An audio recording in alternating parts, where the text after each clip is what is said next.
Haleluya. Puji Tuhan. Shalom. Salam sejahtera buat kita semua. Kita tentunya bersyukur kepada Tuhan.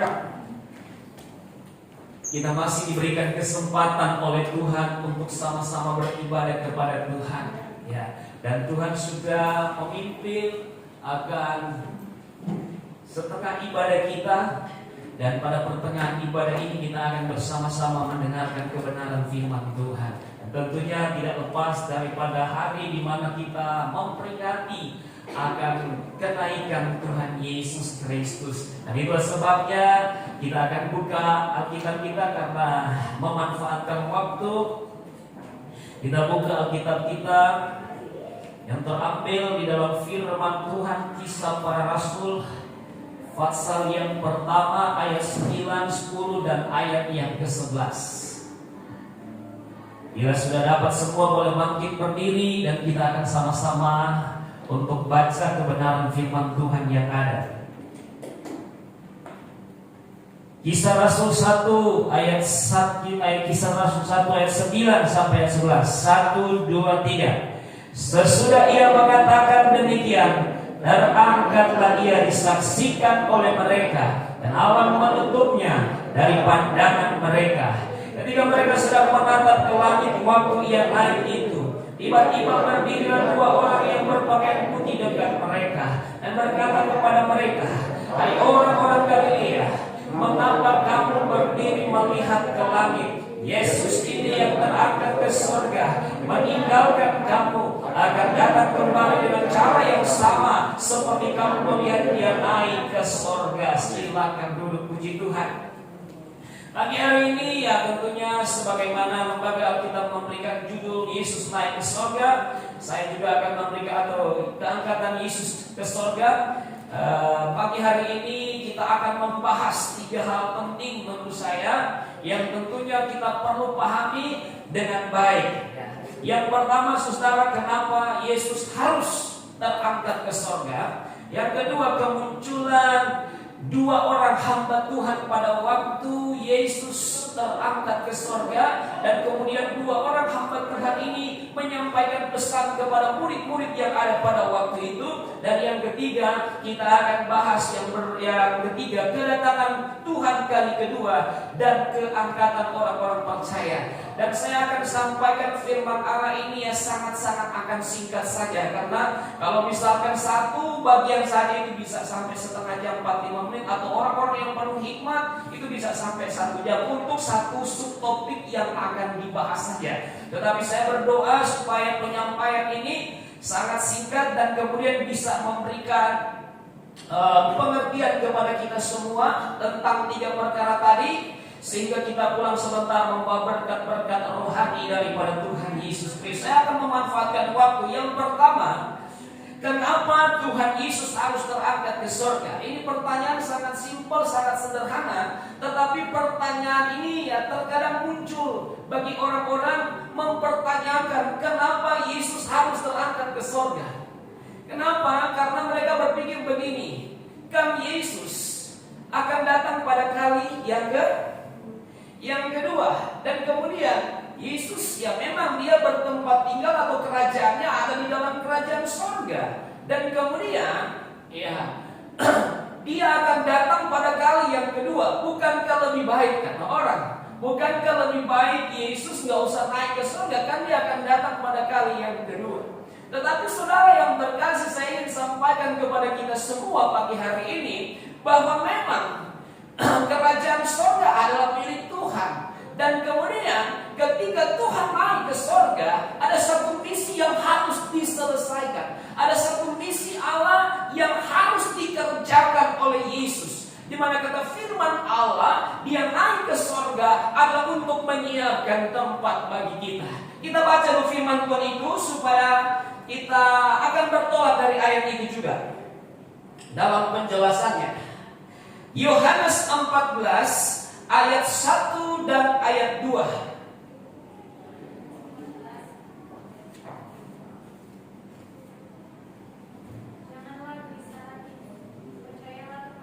Janganlah gelisah hatimu, percayalah kepada Allah, percayalah juga kepadaku. Di rumah Bapakku banyak tempat tinggal. Terus? Jika tidak demikian, tentu aku mengatakannya kepadamu. Ya, terus? Sebab aku pergi ke situ untuk menyediakan tempat bagimu. Ya, sebab aku pergi ke situ untuk menyediakan tempat bagimu. Ya, sebab aku pergi ke situ untuk menyediakan tempat bagimu.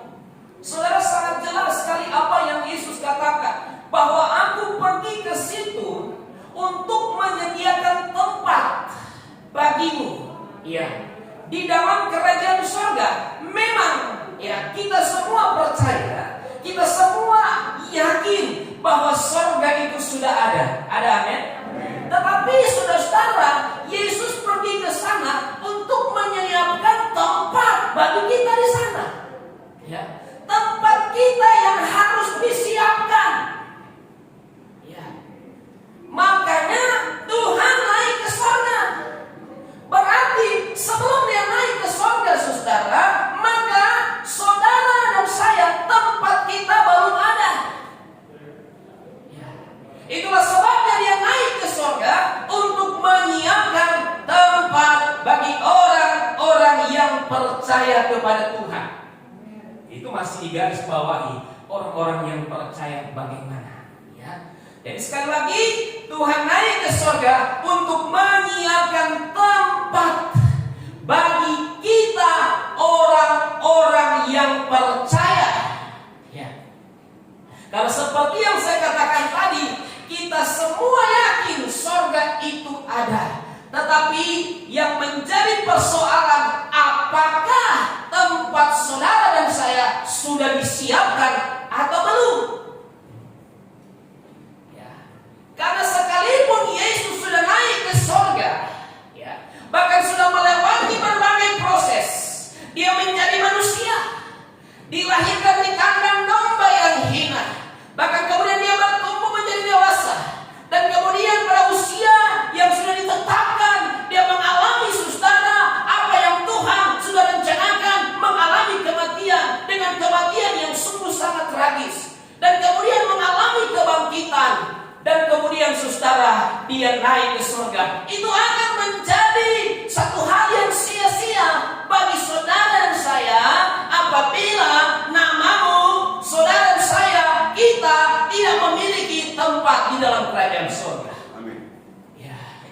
Rintisan pekerjaan Tuhan yang dilakukan itu tidak akan berguna buat saudara jika saudara tidak memiliki tempat di dalam kerajaan surga. Makanya Tuhan pergi. Dia naik ke surga untuk menyiapkan tempat bagi kita. Memang sangat sederhana ayat ini. Tetapi kalau kita pikirkan, ternyata saudara, memang Yesus harus naik ke surga untuk menyiapkan tempat. Karena kita nggak punya tempat. Makanya dikatakan dia naik ke surga untuk menyiapkan tempat bagi saudara dan saya. Maka dari itu kita perlu juga pastikan, ya, apakah tempat kita di surga sudah disiapkan oleh Tuhan atau belum? Ya. Sudahkah disiapkan Tuhan tempat kita di surga atau belum? Jangan hanya berlandaskan percaya. Takutnya kalau kita hanya berlandaskan percaya bahwa surga sudah ada dan Tuhan sudah menyiapkan tempat bagi saya, lantas ketika kita dipanggil tidak ada tempat di sana. Jangan hanya berlandaskan percaya, tetapi harus berlandaskan kebenaran firman Allah. Ada target keselamatan, ada standar keselamatan yang digariskan oleh firman Allah untuk membuat kita yakin bahwa nama kita sudah terdaftar dan kemudian kita sudah memiliki tempat di dalam kerajaan surga. Maka kita perlu menggenapi apa yang disampaikan oleh firman Allah dalam kitab Yohanes pasal 3 ayat 3 dan ayat 5. Ini standar, saudara. Coba kita baca firman Allah. Salah satu hal yang harus memastikan bahwa saudara dan saya bukan cuma tercatat dalam kerajaan surga, tetapi kita sudah diberikan hak untuk masuk dan melihat kerajaan Allah. Yohanes 3 ayat 3. Baca. Ayat 3 dalam terjemahan lama. Ya. Maka Yesus pun menjawab serta berkata kepadanya, Yesus pun menjawab serta berkata kepadanya, sesungguhnya aku berkata kepadamu, sesungguhnya aku berkata kepadamu, jikalau seorang tiada diperanakan pula, seseorang tidak diperanakan atau tidak dilahirkan kembali, tiada dapat ia melihat kerajaan Allah. tiada ia dapat melihat kerajaan Allah. Jadi kalau tidak dilahirkan kembali, tidak diizinkan untuk melihat kerajaan Allah. Terus ayat 5. Ayat 5. Maka jawab Yesus, sesungguhnya aku berkata kepadamu, Sesungguhnya aku berkata kepadamu, jikalau barang seorang tiada diperanakan daripada air dan roh, ternyata yang dimaksudkan dilahirkan kembali ada jikalau seseorang tidak dilahirkan daripada air dan roh. Artinya seseorang tidak mengalami kelahiran baptisan air dan baptisan Roh Kudus, tiada boleh ia masuk ke dalam kerajaan Allah. tidak boleh ia masuk di dalam kerajaan Allah. Ini standar, saudara, yang menurut saya kita harus memiliki standar ini. Karena ini standar keselamatan untuk saudara dan saya bisa masuk dan melihat kerajaan Allah. Dan sebaliknya, apabila standar yang Tuhan gariskan dan kemudian kita tidak patuhi, kita tidak taati, kita tidak lakukan, maka dengan sendirinya tidak ada hak bagi saudara dan saya untuk masuk. Jangankan masuk, melihat saja tidak diizinkan. Haleluya. Ini kata firman Allah, saya hanya menyampaikan untuk mengingatkan kepada kita supaya perjuangan pengorbanan Yesus yang telah merendahkan hatinya serendah-rendahnya. Saya katakan dia menjadi manusia, itu sudah merupakan kerendahan hati yang luar biasa. Raja di atas segala raja, dia mengambil rupa seperti manusia, bahkan mengosongkan dirinya seperti manusia dan menjadi hamba. Itu dibutuhkan kerendahan hati. Dan dilahirkan bukan di tempat yang mewah, dilahirkan bukan di istana, tetapi dilahirkan di kandang domba yang hina. Itulah wujud kerendahan hati, tidak segampang untuk dilakukan oleh saudara dan saya. Seseorang yang mungkin memiliki jabatan tinggi, seseorang yang memiliki pengaruh yang besar, dan kemudian disuruh untuk melakukan hal yang serendah dan sehina itu, belum tentu dia bisa lakukan. Saya kasih contoh salah satu Raja Naaman. Ketika dia dalam keadaan sakit yang sangat-sangat memalukan, tetapi kemudian saudara yang terkasih, seorang hamba Allah berkata, kau mandi di sungai Yordan. Tetapi dia hanya berkata apa? Ada sungai di tempatku yang jauh lebih baik dari sungai Yordan. Dia tidak mau mandi di sana. Karena apa? Tidak ada kerendahan hati. Haleluya. Dia tidak mau merendahkan hatinya. Dan memang kebanyakan seperti itu.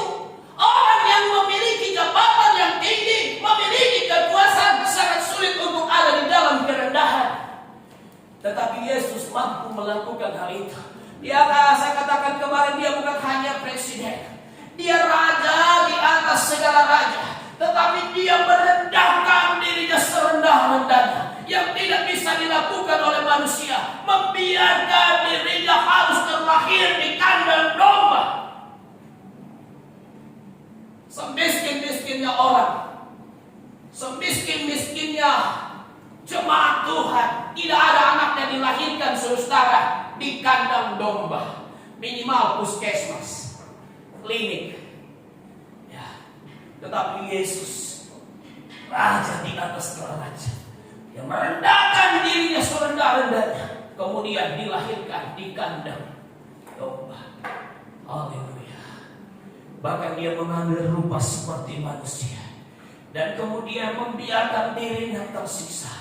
Bahkan dikatai mengalami saudara penyiksaan yang luar biasa. Dikatakan kerasukan roh Beelzebul, bahkan kemudian dia dikatakan menista Allah, bahkan hal-hal yang lain dituduhkan kepadanya saudara. Tetapi heran luar biasa, dari suatu ketaatan kepada Allah dia diam, dia taat. Haleluya. Padahal dia punya kuasa, dia punya power, dia punya banyak cara untuk meloloskan diri. Bahkan dia punya kekuatan untuk menghancurkan, melumpuhkan orang-orang yang sedang menyakiti dia pada waktu itu. Tetapi seperti domba yang keluh, dia tidak berbicara, saudaraku.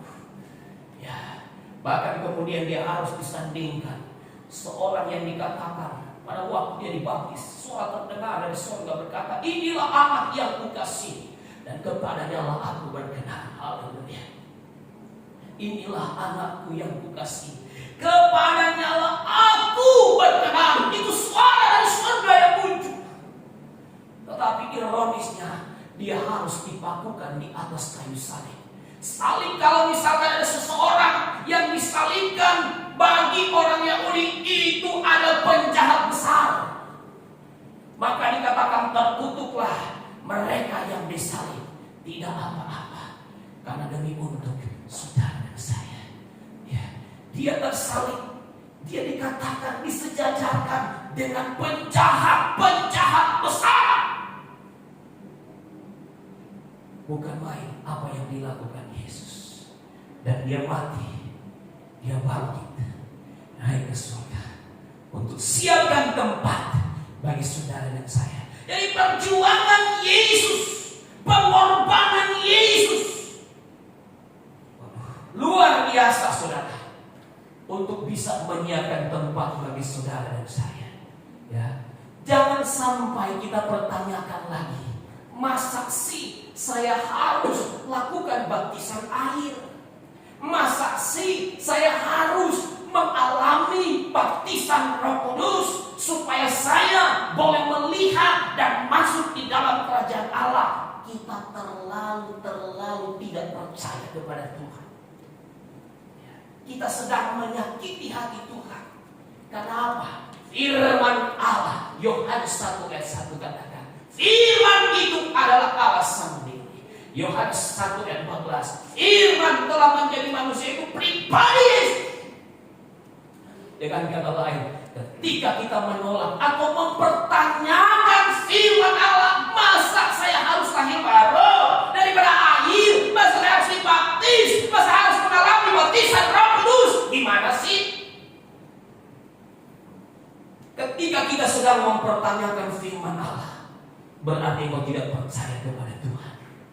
Ketika kita tidak percaya kepada Tuhan, sorry, level kita masih lebih rendah daripada setan. Amin. Karena kita berkata, kamu percaya, tapi setan pun percaya, maka mereka gemetar terhadap Tuhan. Kalau kita tidak percaya isi firman Allah, kita tidak percaya kebenaran firman Allah, setan masih percaya, cuma beda dia tidak melakukan firman Allah. Kalau kita masih mempertanyakan, ini sudah begitu jelas. Terlalu saudara-saudara, level iman kita masih di bawah setan. Makanya sebagai orang percaya, tidak ada alasan bagi kita suratan firman Allah yang sudah tertulis untuk kita bertanya, benar nggak sih gua harus dibaptis air? Benar nggak sih gua harus mengalami baptisan Roh Kudus sampai lidah gua kelipat-kelipat susah untuk bahasa roh? Haleluya. Bapak Ibu Saudara yang terkasih, kalau Alkitab sudah berkata demikian, tidak ada yang harus dipertanyakan lagi, karena tidak ada kebenaran yang melebihi kebenaran firman Allah. Amin. Tidak ada perkataan yang lebih benar daripada firman Allah. Justru Yohanes 1 ayat 17, Yohanes 17 ayat 17, firman Allah ini yang akan mengkuduskan kita. Firman Allah ini yang dikatakan akan menuntun kita juga dari kebenaran sampai kepada kebenaran, saudara. Firman yang sudah benar, Roh Kudus tuntun kita sampai kepada kebenaran. Tapi lebih hebat lagi, firman Allah ini, Alkitab berkata, Roma 1 ayat 16-17, berkuasa untuk menyelamatkan saudara saya. Amin. Jadi firman yang berkuasa menyelamatkan kita. Layakkah kita bertanya, benar nggak sih? Harus nggak sih saya dibaptis air, baptis Roh Kudus?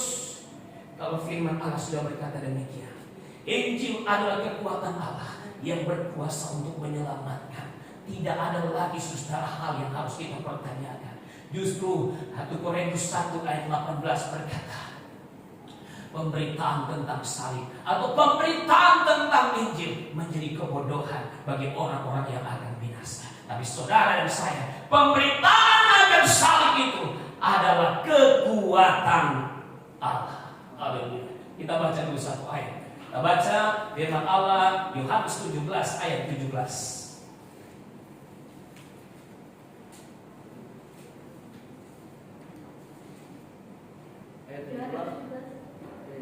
Ya, terjemahan baru. Ya. Kuduskanlah mereka dalam kebenaran. Kuduskanlah mereka dalam kebenaran. Firman-Mu adalah kebenaran. Haleluya. Kuduskan mereka di dalam kebenaran.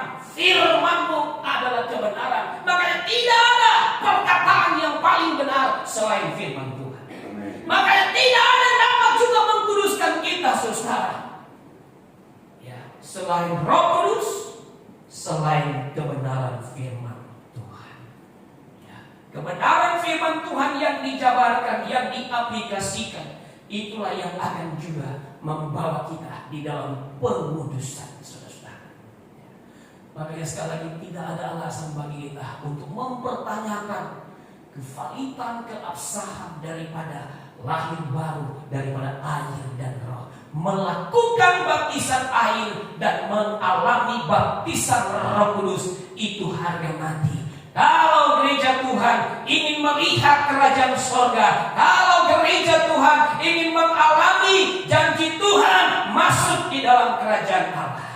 Bahkan saudara-saudara yang terkasih di dalam kasih Tuhan, di zaman rasul-rasul itu hukum pun dipertambahkan oleh Tuhan. Bukan hanya saudara mengalami baptisan Roh Kudus, tetapi firman Allah dikatakan dalam Kisah pasal 2 ayat 37-38, gereja Tuhan harus memperoleh karunia-karunia Roh Kudus.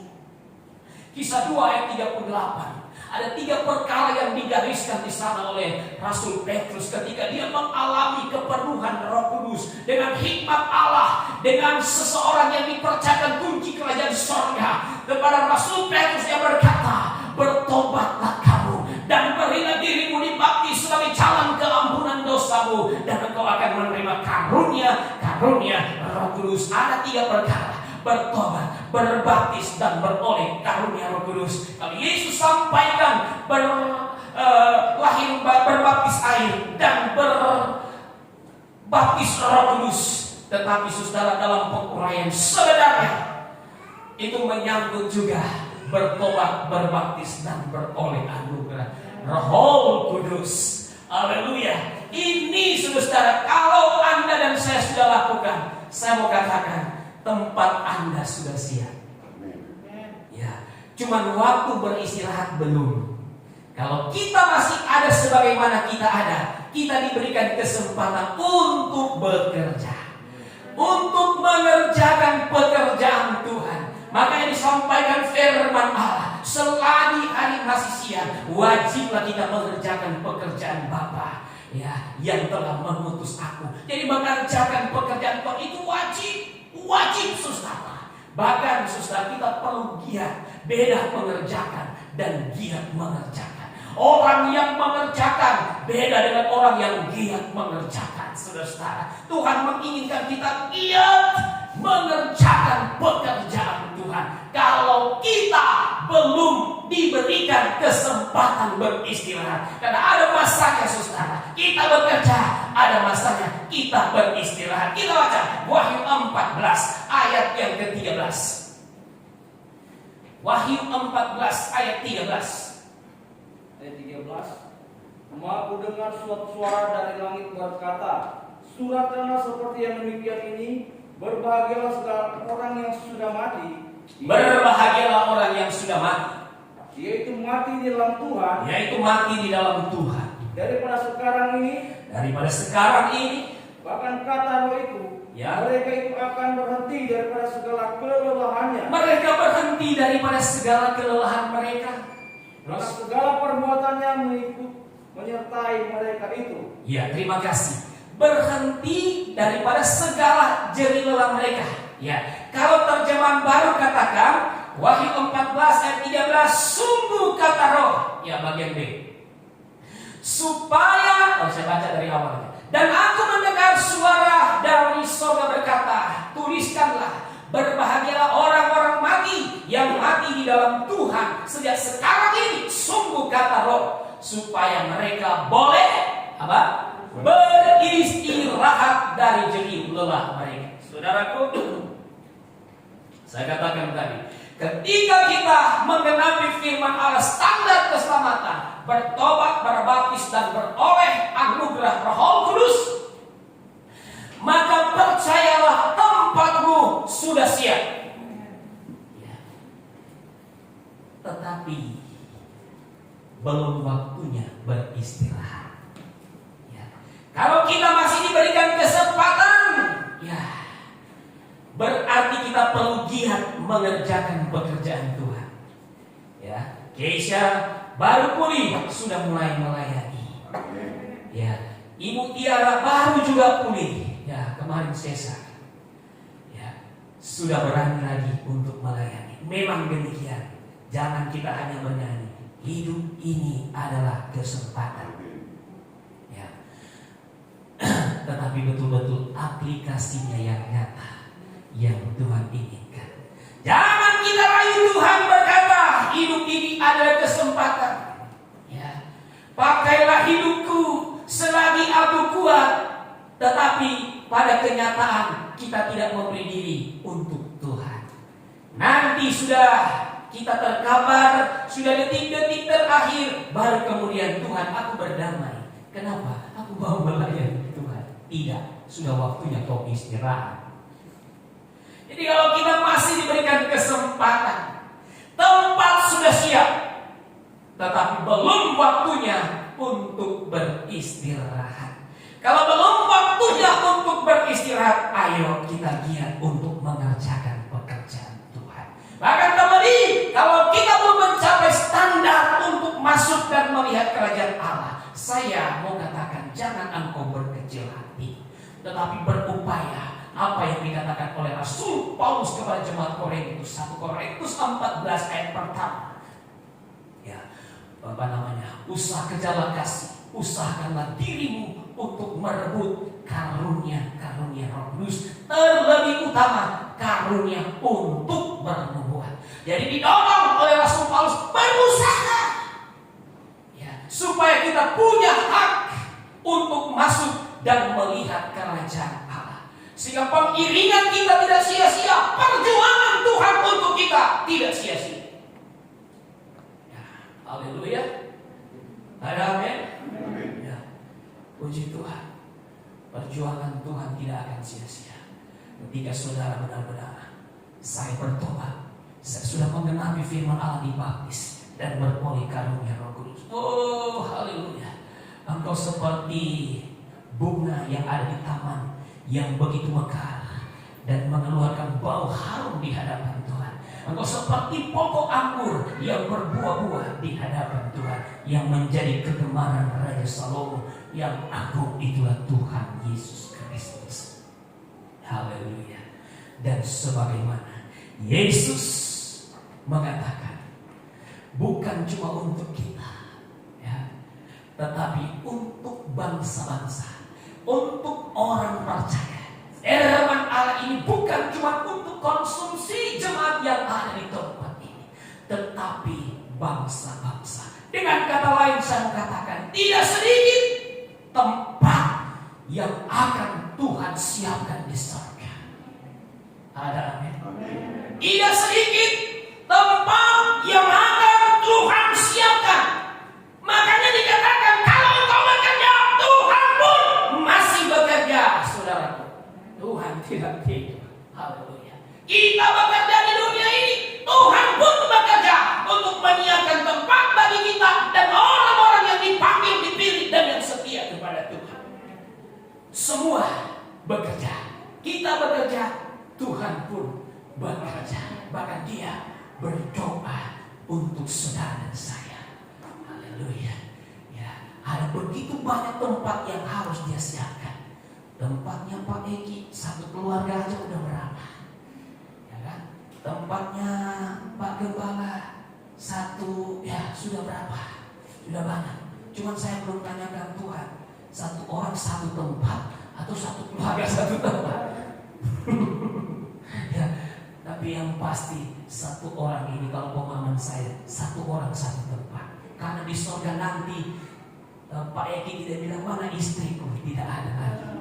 Ya, tidak ada lagi istriku, suamiku, bidadariku, bidadaraku, tidak ada. Haleluya. Yang ada suami kita, Yesus Kristus. Makanya Alkitab berkata orang yang sudah mati, saudara, mereka seperti malaikat. Ya, biar jelek-jelek baginya semata kalau di sana dapat yang malaikat. Mas sayang sekali saudara ya. Orang bilang, ya kok nanti so di sana baru dapat yang malaikat, di dunia kok dapat yang malaikat, supaya ayo. Haleluya. Dan kadang-kadang pahit tua gara-gara itu suami sudah mulai melebar, istri sudah mulai melebar ke kiri dan ke kanan. Istri bilang, apa ini firman Allah ini tidak tergenapkan sekarang? Supaya saya kelihatan malaikat. Di mall orang dapat yang buka main, jelek-jelek mana dapat yang malaikat. Tetapi waktu kita di surga kita kelihatan seperti malaikat dan seperti malaikat. Ya, seperti malaikat kata firman Allah demikian, saudaraku. Ada begitu banyak lagi saya mau katakan sekali lagi tempat yang harus Tuhan Yesus siapkan. Tetapi jangan gelisah hati, semua bakal dapat tempat. Maka dia bilang Yohanes 14 ayat 1, jangan gelisah hatimu, ya, jangan gelisah hatimu. Di surga banyak tempat tinggal. Ada amin. Kalau di Ambon sudah full semua. Kalau dusun Ambon sudah full. Nah, Penggilingan juga sudah full. Tapi di surga banyak tempat. Amin. Tapi jangan pilih sendiri, mesti tunggu instruksi dari Big Boss. Big Boss bilang pulang baru pulang. Yang pulang sendiri, tersesat nanti. Ada amin. Iya, Tuhan tak bosan hidup di rumah ini Tuhan. Kau panggil jumpa kita, kalau nggak panggil kita bisa sendiri. Oh Tuhan, tak sudah tahan lihat rumah tua. Kita sudah tahan lihat ipai tua. Kita sudah tahan lihat tapi bini Tuhan. Tiap hari bebadan tambah lebar Tuhan. Oh Tuhan, tak sudah tahan di rumah tiap hari dengan dia tapi baik tua Tuhan. Tambah hari tambah habis sampai rambut Tuhan. Oh Tuhan tolong, tiap hari kalian tapi baik tua tambah kuyus Tuhan. Oh Tuhan, ini baru 2000 berapa? 2021. Bagaimana kalau 2020, 30? Aduh, yang bulan kulit putus tulang ini.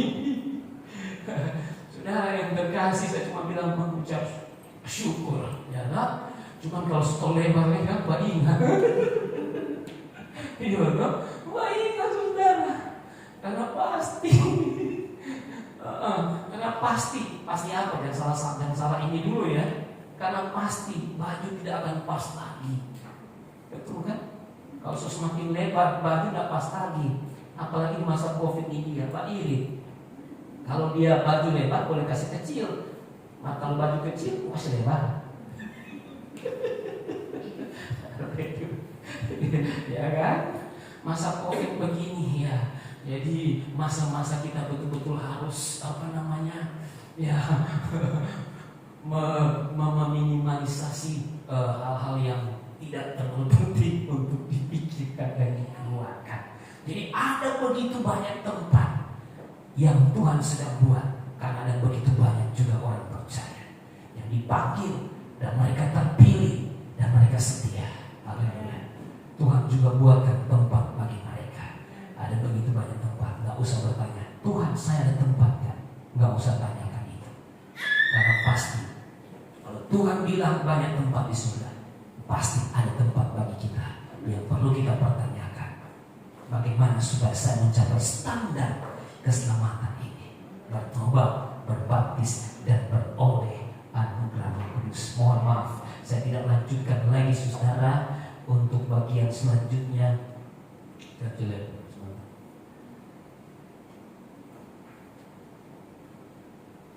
ini rahasia. Ini maksudnya cuma berikan pengertian. Nah, saudara, dan sebagaimana Tuhan sudah berapa menit ya? Sudah berapa menit? Udah 34.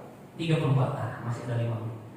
Oke, saudara yang terkasih dalam kasih Tuhan, dan ini penting, sebagaimana Yesus terangkat ke sorga, seperti itulah kita akan terangkat. Orang berkata mustahil, tapi bagi Tuhan tidak ada mustahil. Makanya saudara, di dalam kebenaran firman Allah ini bukan cuma Yesus yang terangkat, ya, tetapi sebelumnya sudah terlebih dahulu terangkat hamba Tuhan yang bernama Henok. Bukan aku, Henok. Yang kedua, hamba Tuhan yang bernama Elia. Mereka manusia biasa, saudara. Ya, mereka manusia sama seperti saudara dan saya. Makanya Elia berkata dalam kitab, makanya firman Allah kitab Yakobus berkata, Elia adalah manusia sama seperti kita. Ya, kalau mungkin Yesus terangkat Allah berkata wajah dia kan Tuhan. Tetapi saudara, pengalaman firman Allah mencatatkan bahwa ada hamba Tuhan Henok dan hamba Tuhan Elia yang mengalami keangkatan di surga. Jadi bukan tidak mungkin juga ada gereja Tuhan yang akan mengalami keangkatan. Nggak mungkin, emangnya Superman. Ya, bagi mereka tidak mungkin, tapi bagi Tuhan itu sangat mungkin. Karena Yesus mengalami keangkatan, Henok mengalami keangkatan, Elia mengalami keangkatan, kita pun pasti akan mengalami keangkatan. Apatah lagi kita sudah menggenapi kebenaran firman Allah yang sudah saya sampaikan tadi. Bertobat, berbaptis, beroleh anugerah Roh Kudus dan disempurnakan oleh Tuhan. Jadi keangkatan Yesus ke surga sama dengan saudara dan saya akan terangkat ke surga. Hanya ada perbedaan. Nah ini coba dikasih perhatian sedikit. Ada perbedaan. Ya, perbedaannya adalah saudara, waktu Yesus naik ke surga, waktu Yesus terangkat, maksud saya dia ke surga. Tetapi gereja Tuhan, orang percaya saudara, pada waktu keangkatan tidak langsung ke surga. Ada amin? Kita belum langsung ke surga saudara. Kita sampai dulu di mana? Di awan-awan. Nah, ini perlu dipahami, jangan sampai saudara kau komplain sama Tuhan, katanya ke surga cuma di awan-awan ini. Iya kan? Makanya saya kasih pengetahuan, saya sampaikan firman Allah. Kita baca Matius 24 ayat 29, ayat 30 dan 31. Kita baca dulu.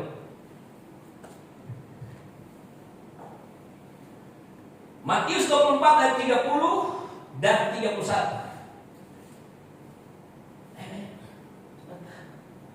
Matius 24 ayat 30. Pada waktu itu akan tampak tanda anak manusia di langit. ya akan tampak anak manusia di langit Dan semua bangsa di bumi dan semua bangsa di bumi terus akan merapat dan mereka akan beratap dan mereka akan melihat. anak manusia itu datang di atas awan. Ya, anak manusia itu datang di atas awan-awan, saudara. Perhatikan, garis bawah itu nggak apa-apa. Anak manusia itu datang di atas awan-awan di langit, terus Dengan segala kekuasaan dan kemuliaannya. ya, datang di atas awan-awan. Untuk apa Tuhan datang di awan-awan ini? Kita baca ayat 31. Ya, 31. Nah, 31. Dan ia akan menyuruh keluar malaikat-malaikatnya. setelah Yesus tampak di awan-awan, dia panggil keluar malaikat-malaikatnya, terus Dengan meniup sangkakala meniup. Tuhan suruh tiupkan sangkakala, yang dahsyat bunyinya. terus Dan mereka akan mengumpulkan orang-orang pilihannya dari keempat penjuru bumi, dari ujung langit yang satu ke ujung langit yang ya, mereka semua saudara dikumpulkan.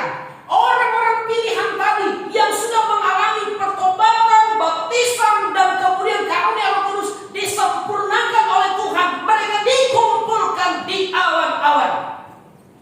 Ketika bunyi sangkakala, ya, tidak peduli saudara, mereka sedang memasak, mereka sedang menyetir, mereka sedang mengendarakan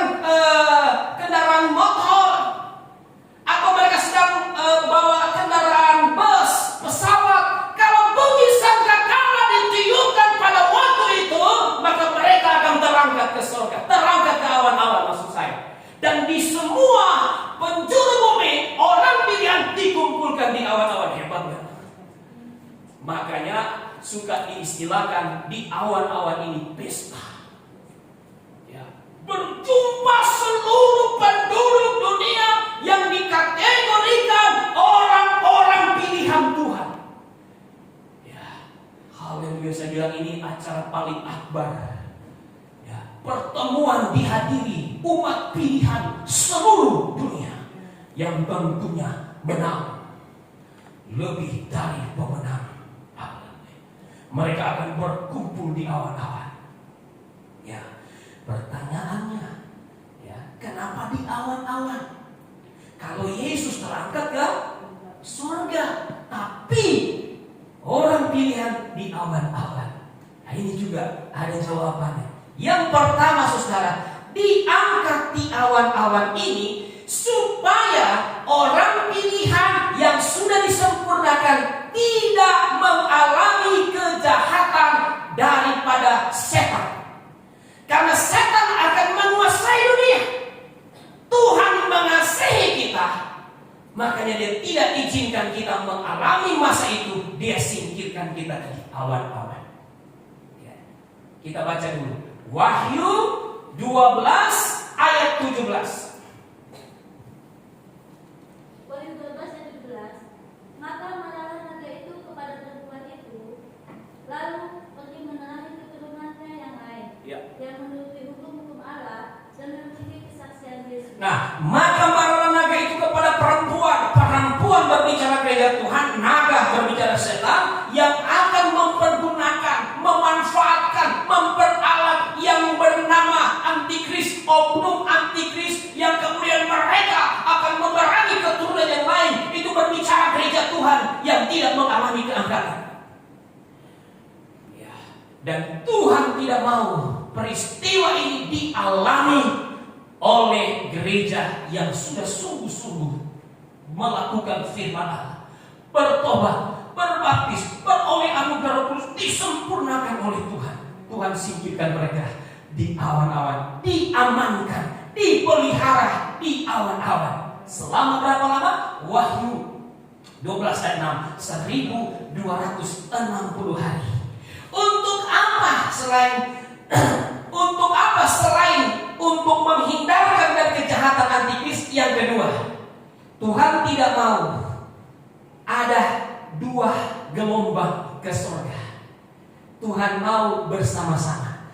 Ya, siapa aja, baik mereka yang di awan-awan dan mereka yang sudah berjuang mati-matian untuk membela kebenaran, yang mengalami mati syahid, Tuhan ingin bersama-sama dengan mereka. Maka mereka yang di awan-awan harus menunggu kebangkitan pertama, kebangkitan orang-orang yang mati di dalam Tuhan, supaya ketika mereka bangkit, saudara, baru kemudian akan menuju ke awan-awan dan kemudian ke awang-awangan, dari awan-awan dan kemudian awang-awangannya berbicara surga. Kita baca ayat terakhir, 1 Tesalonika 4 ayatnya yang ke-16 dan 17.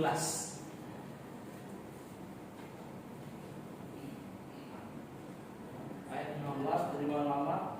Karena Tuhan sendiri akan turun dari surga dengan suatu sorak, Ya. dengan suara pemburu malaikat, dan dengan bunyi sangkakala Allah. Terus, Maka segala orang yang telah mati dalam Kristus di dalam Kristus akan bangkit dahulu.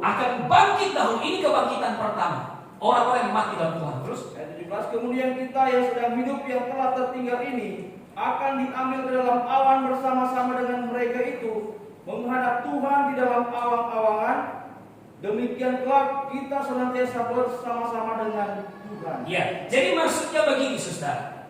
Kita yang masih tinggal, yang diangkat di awan-awan, jadi tidak mengalami kematian, yang hanya dipelihara di awan-awan selama 3,5 tahun itu, ya, Tuhan datang bangkitkan dulu mereka yang sudah mengalami kematian. Itulah kebangkitan pertama, dan bersama dengan mereka di awan-awan menuju awang-awangan atau sorga untuk mengikuti pesta perjamuan kawin anak domba Allah.